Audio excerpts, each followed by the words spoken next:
G'day YouTube, how you going? My name is Joe Foster. This is my first YouTube video, basically as an introduction into what I'll be producing next. I'm going to be doing some content creations and rebranding a business. It's going to be a business of my own that I'm not completely satisfied with how I've managed it. Now before we start, make sure you like and subscribe to my channel. If you haven't already checked out my Facebook or my Instagram, check them out. Give me a follow, give me a like. That'll really help. So I'm not completely satisfied with how I've gone about creating photography productions. I jumped into it when I was 16 years old, created a Facebook page, created an Instagram, and I didn't really do much promotions. At first I was just taking photos of landscapes or flowers, you know, the beginner photography stuff. I started getting a few paid gigs. I've been doing debutante balls, got a wedding coming up which is really exciting, but I just haven't been getting the results that I wanted, and I think that's because of my social media presence and my digital marketing.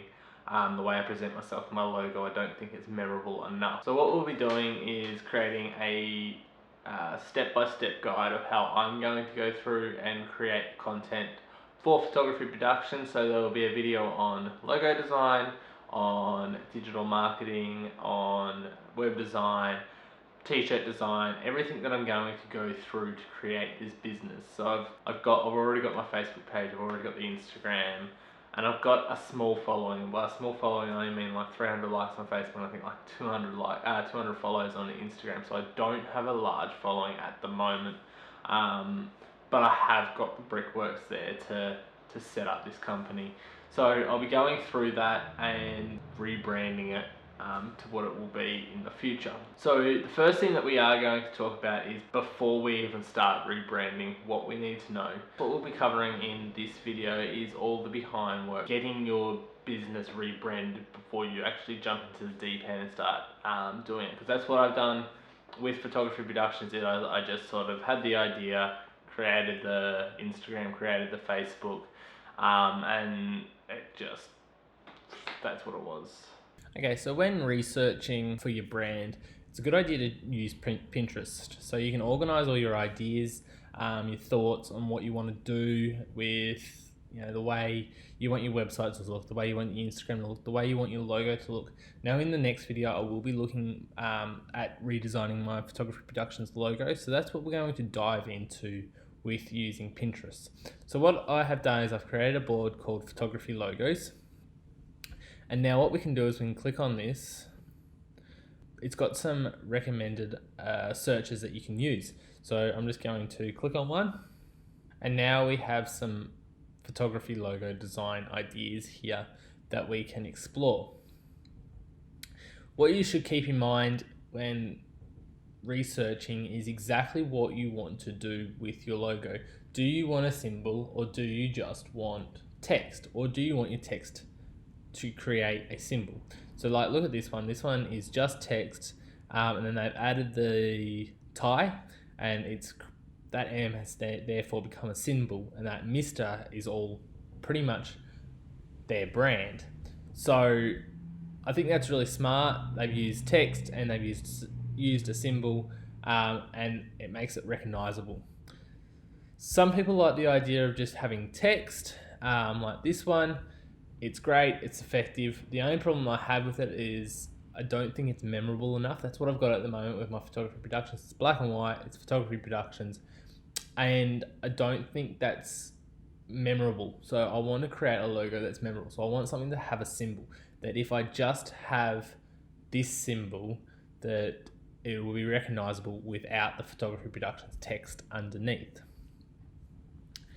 Let's see if I can find something that I'm talking about here. So like this one. So for this company, this is their symbol here, and with a little circle, and then they've got the text underneath that might describe what it is. So if I was to use this for my photography productions, what I like is that I could have this symbol and not have photography productions underneath, and people that, you know, are aware of photography productions can relate that that is our photo or something like that. So I'm going to save this to my photography logos, just so I've got that there, because that's what I want. A simple symbol. I really like this. This is E and A. That's great. That looks great together. Save that.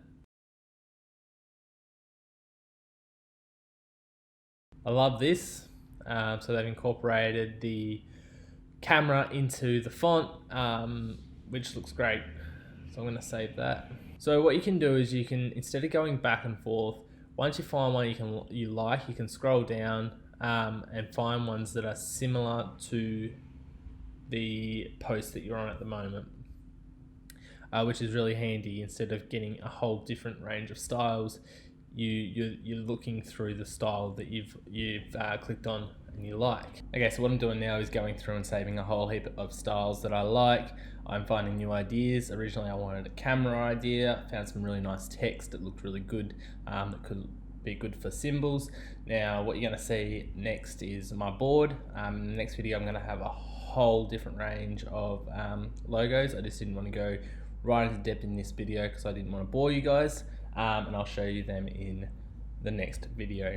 So I've been through Pinterest and I've had a look at a few logos that I like, and the ones that have mostly caught my attention weren't the ones with the camera, because I found that they were a bit stereotypical, and to begin with I thought that's what I wanted, but when I did some digging I found that I really liked when they combined the text or a text element to create their symbol, like the EA. I've saved a couple of PPs because, you know, photography productions. So I went in here thinking that I wanted a symbol, and I still do want my symbol, but I found that the text symbols look a lot more sophisticated. So that's the beauty of Pinterest, is while you think you have an idea and you research that idea, you actually do come across different ideas that you go, oh, wow, I wouldn't have found that if I had Googled it. So I do find that Pinterest is really good to get inspiration, organize this inspiration, instead of saving files onto your computer and chewing up memory on your computer, which you'll probably delete later on. So the next thing that we're going to do is have a look at how photographers market themselves. So I'm going to go to Facebook, and I'm going to search wedding photographers America, or I'm just going to go wedding photographers. Oops.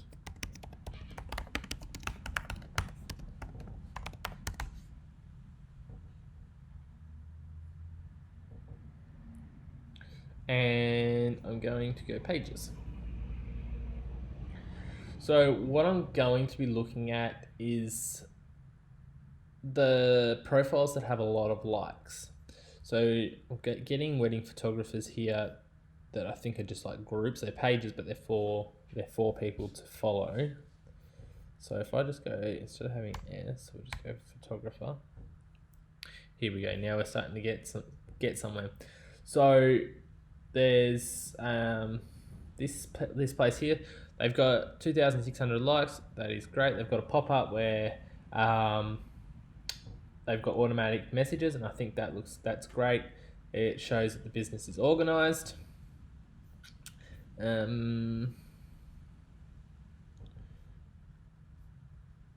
got albums. I think that looks great with where they share, 30, 60, and another 30 photos here. So with the way I do my Facebook and Instagram, I don't share many photos. I only share one per photo shoot. So this might be something that I can incorporate, and I think that looks great. Their logo is color. It's pink. It might be a little bit too feminine for my likings, but it does look good. Yeah, they got some other. Okay, cool. So I have a look at their logo. I'll have a look at the way they market. What I can also do is go to Instagram.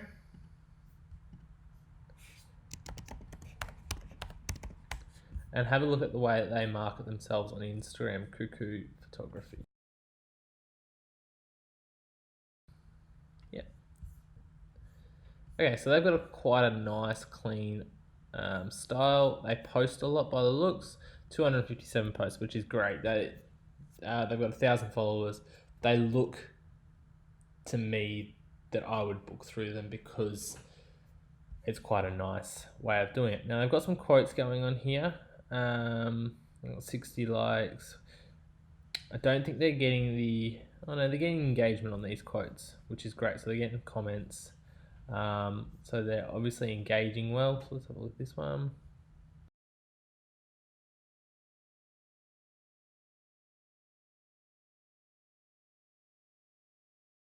Okay, that is a really cool logo. I really like that. There's a lot going on, and I think I would bring the logo out a little bit more, but I really like how he's incorporated photo into his photography logo. That is really cool, really sophisticated. Let's have a look. Yeah, I really like that. Okay, to save this video getting super long, super boring, I'm just speeding through my research. I'm writing some notes down on what I like about different websites, different Instagram pages, getting an idea for what I can use later. I've had a look at their logos and their engagements on their posts. I'm just zipping through this. I'm going to do a lot more research behind the scenes. When the videos come up, I'll show you exactly what I've done and what I've researched. So let's speed through this. Go through Pinterest, go through Facebook, go through Instagram, go through their websites if they've got one. Really dig into a couple of, for me, it'd be photographers. If you're a makeup artist, dig into their makeup. If you're a social media marketer, dig into the way that they market themselves to get marketing jobs. Whatever it might be, if there's a industry that you're unsure of how you would go about this, leave a comment below and I'll get back to you and we'll work through it and find a way for you to research it. So that's basically me building the background for what I'm going to be doing in the rest of this series. So getting your ideas, jotting them down, even writing what you want or what you like from these photographers or from the people that you've been researching. So write them down, write what you like, take some screenshots if you will, and save them, keep them aside because we're going to need them further down in the series. So that's it for now. So if you haven't already, like, subscribe, check out my videos that will be coming very shortly, and we'll go through how I'm going to design my logo in the next video. Thanks for watching.